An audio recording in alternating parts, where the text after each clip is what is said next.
Camp Nou থেকে Allianz Arena, এরপর Etihad. তিনটি ভিন্ন জায়গা, তবে একটাই নাম, the man, the myth, the legend, sir Josep Pep Guardiola. প্রায় ২ দশকের কোচিং কেরিয়ারে ফুটবলের ব্যাকরণই বদলে দিয়েছেন তিনি, গড়ে তুলেছেন ফুটবলের নতুন দর্শন ও সংস্কৃতি। ২০০৮ সাল থেকে বার্সেলোনা, বায়ার্ন মিউনিখ ও ম্যানচেস্টার সিটির ডাগআউটে দাঁড়িয়েছেন তিনি।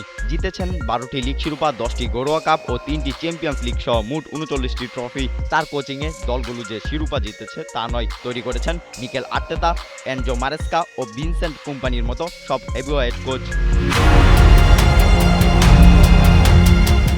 ইতিহাদে প্রায় ১০ বছর কাটিয়ে ফেলেছেন পেপ গার্দিওলা। কোনো ক্লাবে এত দীর্ঘ সময় আর কখনো থাকেননি তিনি। সিটিকে ফুটবল ইতিহাসের অন্যতম সেরা এক দল বানিয়েছেন, জিতিয়েছেন টানা ৪বার লিগ শিরোপা ও চ্যাম্পিয়ন্স লিগ। চলতি মৌসুমে আরও একটি ট্রফি জয়ের দ্বারপ্রান্তে পেপ গার্দিওলার দল। লিগ কাপের সেমিফাইনালে সেন্ট জেমস পার্কে ডিফেন্ডিং চ্যাম্পিয়ন নিউক্যাসল ইউনাইটেডকে ২-০ গোলে হারিয়ে ফাইনালে এক পা দিয়ে রাখল ম্যানচেস্টার সিটি।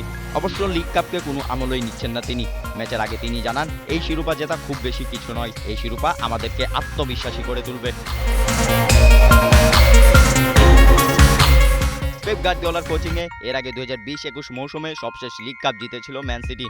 এরপর ৫ মৌসুম কেটে গেলেও ট্রফিতে চুমু আঁকা হয়নি সিটিজেনদের। তবে আরেকটি শিরোপা জয়ের দুয়ারে দাঁড়িয়ে স্বপ্ন দেখছেন পেপ গার্দিওলা। সর্বকালের অন্যতম সেরা কোচের তালিকায় তার নাম প্রথম ৩ জনের মধ্যেই থাকবে।